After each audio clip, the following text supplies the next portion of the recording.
And I went up with the jump. I'd like to call the February 22nd, 2018 meeting, Traffic and Parking Commission meeting to order. Can we all stand for the Pledge of Allegiance, please?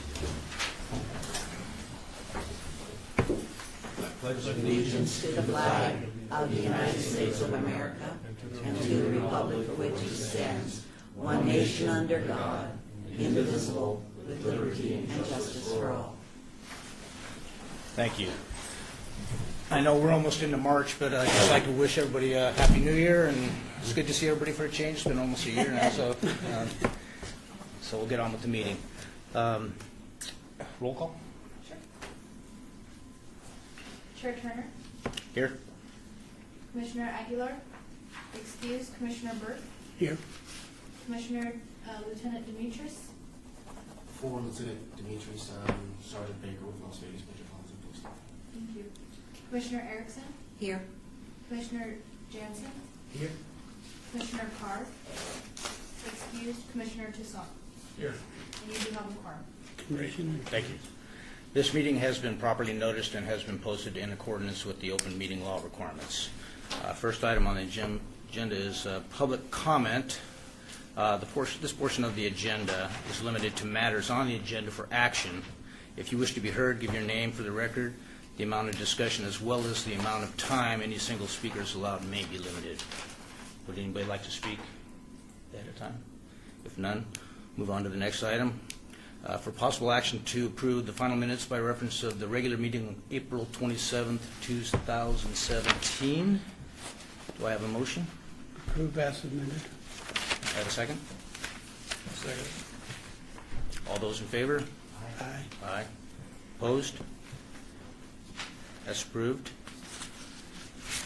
All right. First discussion item is to install speed cushions on Bradley Road between Grand Canyon Drive and Horse Drive, Ward 6. I guess we have a new traffic engineer, Ms. Gina Kendall. Nice to have you on board. Thank you. Nice to be here. Great.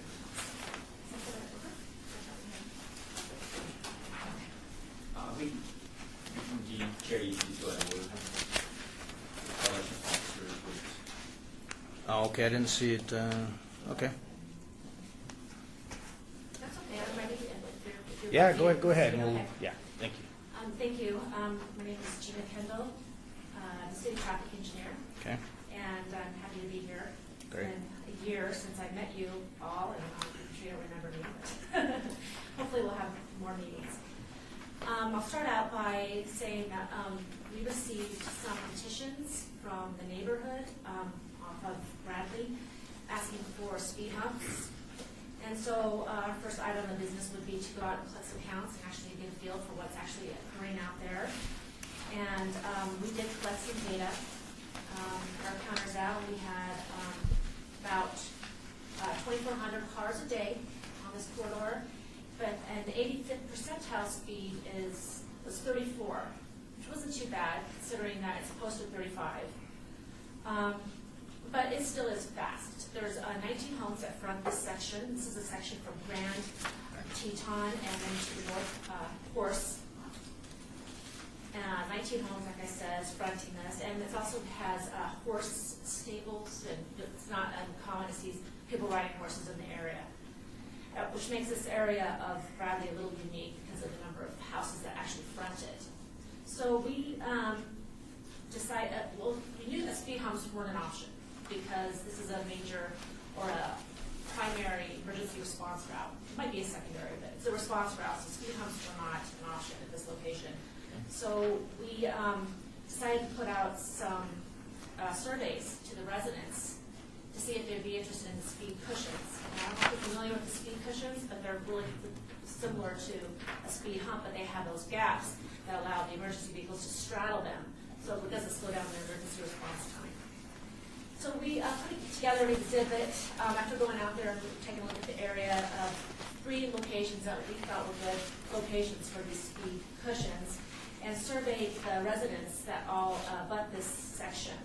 And we sent out 20 surveys, and we received, I think, final count was 12, 11. Final count was we received 11 back, and 10 were in favor, and 1 opposed. speed cushions. So, let's see, I think I mentioned what I need to, and we're now in front of you today asking, would we support the installation of the speed cushions? We think it's a reasonable request considering the feel of the road and the residential components and of course and the equestrian components. Thank you. Okay, thank you. This item has been advertised as a public hearing. If there's anyone present who would like to speak on this item, come forward. I've got a couple cards here. I see there's Richard Thomas. If you'd like to come forward and... Well, I'm the largest property owner there on Bradley, but my house doesn't face Bradley, it faces the cul-de-sac. Sir, can you come closer to the microphone for the record? What I do have a lot of animals and things there, and I have had a dog that followed me out and got hit by a car that was going 70 miles an hour. Right. And that's, if I'd like to just try to slow the traffic down if we could. I'm not crazy about the speed bumps of any kind because I've got a lot of trailers and horse stuff that dump trailers and things that's gonna have to go over this. So that's a little bit of my concern, but I'm for anything that'll slow the traffic down. Okay, thank you. Appreciate So it. Paul Durr, is that how you pronounce that? Yeah, Okay. I actually live directly across from his property, and I share his concerns. There are quite a few speeders. I've seen the number of dead animals, which bothers me quite a bit. From the photographs, I can see that this isn't going to slow down the motorcycles. Those guys that just lay on the throttle from one end of Bradley to the other, they're going to shoot the gaps. Right. And that the diesel trucks are going to have to slow down, speed up again, and the horse trailers going over the cushions, it's going to make more noise directly outside my bedroom window if you put a bump number 2 where you propose it. We have to slow it down. To slow down, you got to do something about the bad guys. Hope you can take that into consideration. Okay. Thank you very much. Appreciate it. Is there anyone else who would like to speak on this item? If none, I'll close the public hearing and open it up to the commissioners. Commissioner Toussaint, anything? Yeah, I guess so. I think that, when you consider trade-offs, there are different things. Some things have more weight than others, and I think public safety probably has more weight than some noise, and I'm sympathetic to noise because I've lived near bumps before, and it is an issue. And yeah, motorcycles are going to do what they do anyway. They're not going to stop that probably, unless you put like a launch ramp in or something. So I would, be sympathetic towards the desire to have the speed cushions. Cushions? Okay. I don't think Margot Erickson, I don't think many people know about the cushions when they live out there. True. I think they're thinking the humps and the bumbles and all the other stuff. Right. Okay. Kathleen Carr, Ward 3. I went out there and looked at that area, and there will be noise, and there's like a whole lot of that area has no homes on it at all, maybe 50%. So I just wonder if the area would be better served with something outside of speed cushions, like flashing yellow lights. I know that it has horse crossing signs, but Am I allowed to speak now? I'm not sure how this works. I'm just putting that out there. Yeah, sure. Yeah. Absolutely. Yeah, if you have any input, go ahead. Oh, yeah. Please feel free. Those are also options we can consider, and I want to validate your concerns that it is a concern. There's 2,400 vehicles that are going to be traveling that road. There could be some braking, trailers going over it, making some noise. These are valid concerns. It's a challenge. I drove in the area, and it's it's wide, and it's long and flat. It just invites your foot to go down on that gas easily, just by the way it's designed. And there's not a whole lot of options out there because there's no curb and gutter in some sections, and it's difficult to prevent people from speeding by putting in speed humps or speed cushions. They can go around them, which we have taken that into consideration. We're going to put up some barriers so that they can't go around them. But motorcycles can straddle them, yeah, no problem. And they're made to be traversed at 25 comfortably, so that means they could be going 35 over it. Will it be effective? You know, it's just hard to say. So I understand the concerns. We think that this is probably the most effective solution to slow people down, but we could put up flashing signs. We did the striping and then putting in bike lanes, and we think that's why that 85th percentile wasn't as high as I had thought. I thought when we got the data back it would be in the 50s. So I was, pleased to see that they're not speeding that much. But this is all stuff to be considered. It's not an easy solution. There's no perfect solution. It is tough. We've got the flashing lights in the area I live in, and it doesn't slow anybody down. It doesn't appear to. They just notice how fast they're going. That's all they do. And sometimes I think they enjoy it, But it's unfortunate. That is the truth. I don't know what the answer is, sir. I like the speed cushions in the respect that the emergency vehicles can get by, but it is going to make some noise. So, anybody else? Is there a way you can move them around to where there's less impact to the noise to a resident? We could look to the next property line, and then it's just going to be in front of someone else's house. We spaced them what we thought was the most appropriate. We looked at manholes out there and came up with these locations. Are they set in stone? No. We have flexibility to look at other locations, but we want to maintain nice spacing between them. And try to impact the residents that are living there. There's 19 residential homes. I don't know if they're actually living in there, but residential homes up front, that area that we're trying to slow down. But we have flexibility. We have to go out and look at it again. I'd like to make another comment. I live at the lakes, and they put speed signs in various, the association did. You know how much good it does? None. Yeah, if you listen, you listen. But the majority of people just go driving through. And definitely, I would say motorcycles. They're just going to do what they want to do. Right. Unless a cop's there to sit there and arrest them. Right. Commissioner Toussaint?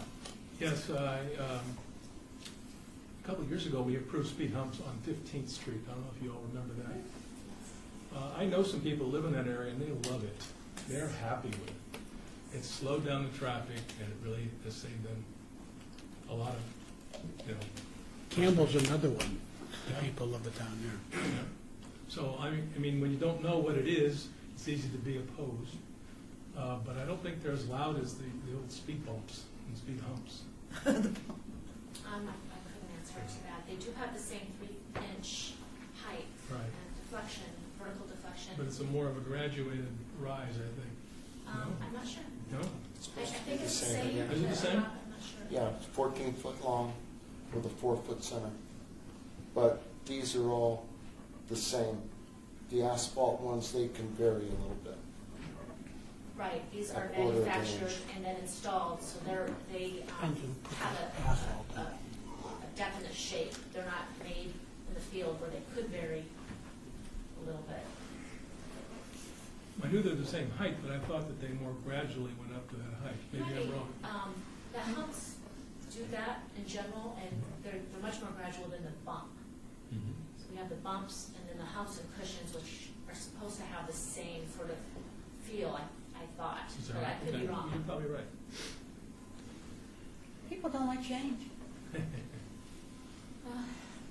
They do. One It's blank, their- it's They do. It's their change. idea. I agree. But when you come in, I don't care where you do it, those people who are going to ignore it are still going to continue to ignore it.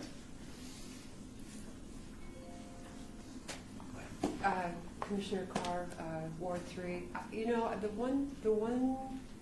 Two things. Again, only 50% of that street is actually occupied by people that live there. If indeed they even are occupied by that many, because we may have homes on that street that are completely unoccupied. But there's, at the end of that street, there's a park, then there's an empty lot, and behind that lot, there's a school. So at the end of the block going north, you have a park and you have a school. That's number one, which makes me more inclined to say, yeah, let's do that. The other thing is the addition of Lyft and Uber drivers, which I have an issue with, and they're just clueless. Challenges. They are, and I don't see that to be lessening. I think that that's just going to increase, and so that's another thing to note. When they get out there, I'm sure that they're going to try to make up time, money, whatever. So. Erickson. I have a friend who just sold her house on Bradley Circle.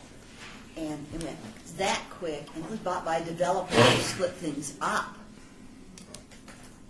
Interesting. Yeah, he told her that. So I think there's a major change coming in that area of people buying smaller lots because they're going to be 80 feet wide, that's all. So they can push a bunch in. And they don't care. I'm more concerned about the children in the school. Well, just to respond to that, there's schools all around there, maybe not within that specific area, but where it says location 3, there's a school pretty much right there. And if you just go to the west of location 2, there's another school. So there's a lot of schools in that area, and public parks. So. Commissioner Toussaint, I think it's interesting that there are a lot of open spaces there, which to me indicates there's going to be a lot of development there, and there's going to be more cars in the future. So it's not going to get better; it's going to get worse. So it may make the need for this even more important for that community. I'll entertain a motion if anybody's ready to. I'll make a motion to vote. What's your motion? Clarify. To put in the speed cushions. Second. To install the speed cushions? Yes. Okay. Second. All those in favor? Aye. Aye. Opposed? That motion passes. Thank you. Next item on the agenda is to discuss possible action to update traffic schedule 25-I, 30 mile per hour speed limits, and traffic schedule 25 to 35 mile per hour speed limits to include newly established streets in Summerlin Village 23A, Ward 2. Ms. Kendall? Thank you. Yeah, this area, you all have this exhibit that I created the last minute for, and I apologize. The clouded area is the area that we're trying to add to the schedule, and it's been developed for a while, and we've been waiting for some fascinating material to add to this, so it would be the only reason we're here. So we're finally here, and we're proposing to establish the speed limits accordingly. The blue would be the 35 mile per hour speed limit. The purple would be 45. And the light green would be signed at 30. And I'll tell you how we came to these decisions. I think you're all familiar with when we put counters out, we collect the 85th percentile speed or the average speeds. And these speeds are what we consider what drivers are comfortable going and safe speeds. Most drivers are prudent and go nice speeds that they're comfortable going. And this is important and this is valuable information. But however, in Summerlin, it has much more of a complete street feel. And we've adopted a complete street philosophy. The RTC passed their guidelines, I think, in 2013, and we've adopted those guidelines. And Summerlin's a great example of that, with the tree-lined streets, wide sidewalks, and landscaping, bike lanes. And so I refer to the guidance in that manual. And they have like 15 classifications of streets in there. It's very confusing, and so I like to kind of narrow it down and simplify it for myself. And so you have Charleston. It's a 6-lane road. You could basically take Charleston from one end of the city to the other. So it's a major arterial, 6 lanes. 45 is an appropriate speed for that road. And they classify that as a boulevard, major boulevard. Then you have the blue represented there, and these are like low-speed boulevards. They're normally 4 lanes, 2 lanes each direction with bike lanes, medians with landscaping, and they're primarily mini arterials for that area itself. And then the green represents what would they call like an interior collector, 1 lane each direction, and basically just to get you residential homes. None of these roads have houses that front them, but they all have wide sidewalks and bike lanes. And as you know, Summerlin has a lot of parks, schools, and we really want to promote that safe atmosphere where you feel comfortable with your kid going to his friend's house or walking to school and riding bikes. So when I deferred to the Complete Street Manual, we came up with these speed limits, and they correspond with the speed limits we've set to the east also. So I don't want to mislead anybody, because when we did take the average speeds, they're much higher than what I'm posting right now. When I say much, they're going like 40 miles per hour on desert foothills, and we're proposing 35. That's not a big deal. But far hills, the average speeds are like 45, 50, and we're proposing that to be 35. And the reason being is I think the climate and culture of Las Vegas is changing. People are understanding now that roads are not just meant for vehicles anymore. They're meant for all users, all taxpayers who want to utilize the road. And hopefully these speeds, people are going to start getting used to the fact that there's a lot of people around who need to slow down. That's my hope. We're not trying to create speed traps. But I am not comfortable having kids walking to school and riding bikes and speeds any higher than the ones that I posted here. So I'm asking for approval for the locations that I've shown on this map. If you have any questions. Yeah, Gina, just to clarify, you're saying all these houses in here, none of the houses face those streets? No, we don't show the 25-mile-an-hour streets. They're Oh, that's what I was going to ask. yes. Where's all the 25-mile-an-hour streets? They're all in there, and these are the streets that take you to those residential homes. Oh, okay. And they're windy, and they have roundabouts in there, and they're the access entries to the little individual neighborhoods. Well, the only thing I would be concerned is that one looped road being 30 miles an hour. Oh, the one that's shown right there? That is Yeah. 30 now. No, this one here, Oh, that one. that's tight. Oh, you think it's too fast? Yeah, It and might be. that's a good point. And I want to also bring up that when we take the prevailing speeds, like I said, that's what drivers are comfortable going. It doesn't take into account at all what the comfort level is for the pedestrians and the bicyclists, right? So after this has been in play for a while, and it's expanded, right now this is almost the end, right, and of Summerlin. When it expands and gets bigger, we might use another software to study it called US Limits, and that takes into account the uses that are adjacent to it, number of pedestrians, Conflicts. pardon me? Conflicts? Yes, and absolutely, and crashes that we've heard there, yes. And then we can actually get a better tight handle on what the speed limit should be. But using the 85th percentile speeds or average speeds that we've collected at this time, I'm not comfortable with. Hang on just one second. I missed This has it. been advertised as a public hearing. If there's anyone present who would like to speak on this item, come forward. If not, I'll open it up to the commissioners. Go ahead. Erickson, Ward 2.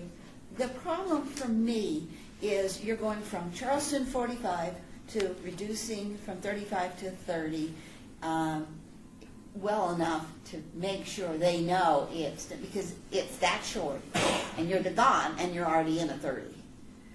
I understand, thank you. But you shouldn't be transitioning directly into from a 45 to a 35 or 30. You have to turn into it, and there's always a speed limit sign at the entrance of every new speed limit zone to tell people that. But do they see it? Because is there something? Well, I just yeah. went by.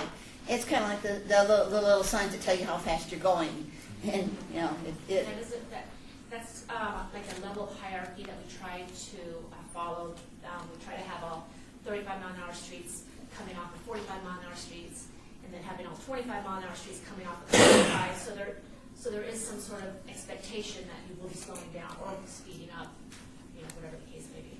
Is Charleston all the way 45? No, that's a good point. There are exceptions when we have high ped crossing or a bus stop location that's really active. I think there's some sections that do go 25 miles per hour. Commissioner Toussaint, there's a misconception here about Charleston. Charleston doesn't actually cross there, I don't believe. I believe that's off the 215, becomes the 215 if you look at it, it says 215. Yes. And so what happens is you actually go over an overpass, which has signal lights, onto, what's it called, Fair Hills. So I don't think it's quite as shocking as you might think, because I've been there many times. I spoke today with a good friend of mine who lives in this community. He's the president of his sub-association. And I said, well, what do you think about the speeds? He said, well, we got people who speed. I said, do you think the speeds are appropriate? And he said, yeah, they're appropriate. Unfortunately, people don't follow them, and of course, we all know that. So I was pleased that he felt that all the existing stuff is fine. That's Which good is to positive. hear. Yeah, that is a positive. Not that there are people speeding. I want my speed. I call them mine, but the speed limit signs are important, and I want people to realize that's the speed they need to go. Not, I can go 10 over. This doesn't mean anything, and that's a concern too. That's an attitude. I can go over. Chairman, Yes, go ahead. Commissioner Jansen, a couple of things to remember. This is one area of the city that's going to have the highest growth rate in traffic because all of the land to the north and west is in the process of being developed by Summerlin. If we looked at an aerial photo, you'd see all this vacant land. And so I think being conservative and not raising the speed limits, even though our studies show the higher number, is a direct way to go because the traffic volumes on all these streets is going to keep going up literally every month. And so the density of traffic on all those corridors is going to get tighter and tighter. And so having the speeds remain where they're at, even though the study shows some numbers being higher, I think makes a lot of sense. Appreciate that. Commissioner, anyone else? Would you be able to put the picture up there with all of the streets on it? So you can see the actual streets? Yes, please. Yeah, aerial. Oh, that one? Mm-hmm. Okay, good, yeah, so you didn't highlight all the residential streets that are 25 miles an hour. Did you need me to point out what we're talking about, what area?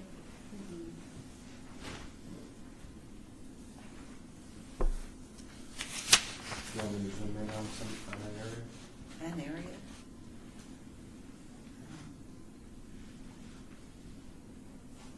Is there anything near this vista point here that you can zoom in to show what's there?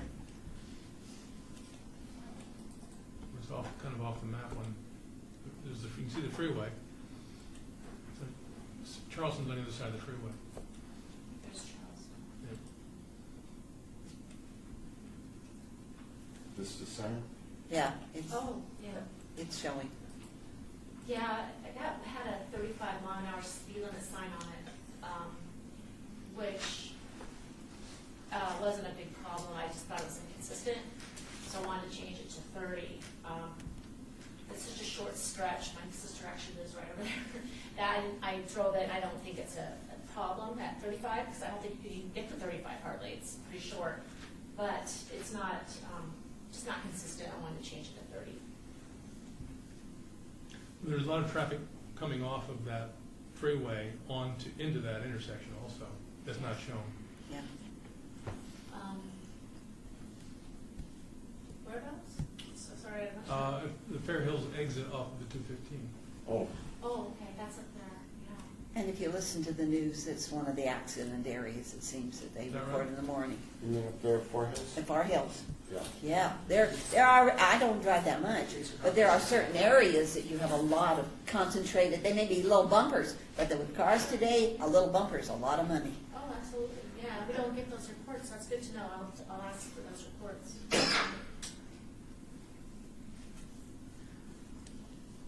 I'll entertain a motion if anybody's ready. Motion to approve. Second? All those in favor? Aye. Aye. Opposed? That motion passes. Okay, I guess the next item on the agenda, which I skipped over, I've got two different agendas here. This one shows item number 7 being the election officers, but my other one shows that, so, Yeah, that the one was, down that was the below. confusion. So, anyway, we, guess we'll entertain an election of officers. Anybody like to make a motion? What are the officers? Yeah, it doesn't tell us on the list. All right, let's see. Well, you basically got the chairman and the vice chairman. Yeah, that's really all you're looking for. So currently, I'm the chairman, and Commissioner Carr is vice chairman. So, would you like to make anybody like to make a motion on? Pardon? The last, which part of the last? Huh? Oh, on my agenda. Okay.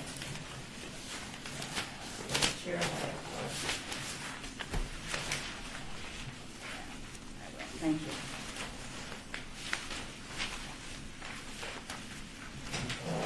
Aha, there it is. It's right next to the red pen.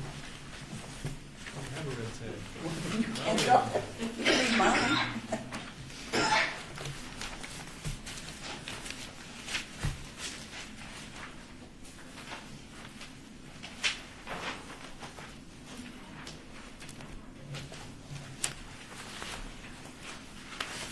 I guess the question is, do you want to be reelected again? Sure, I'd love to. I nominate Dave Turner. Second that. All those in favor? Can you be an officer, Mike? All right. And then I'll make a motion for vice chairman. I'll make a motion Kathleen Carr. Wonderful. Did you And I'll take it? second it. All right. All those in favor? Aye. Opposed? All right, we've got our officers for the next year. Hopefully, we'll have a couple meetings. You're right. All right, next item on the agenda is citizens' participation. Is there anyone here that would like to speak, or is there anything we'd like to discuss before we adjourn? If not, we'll adjourn the meeting. Okay, Mike. Thank you very much.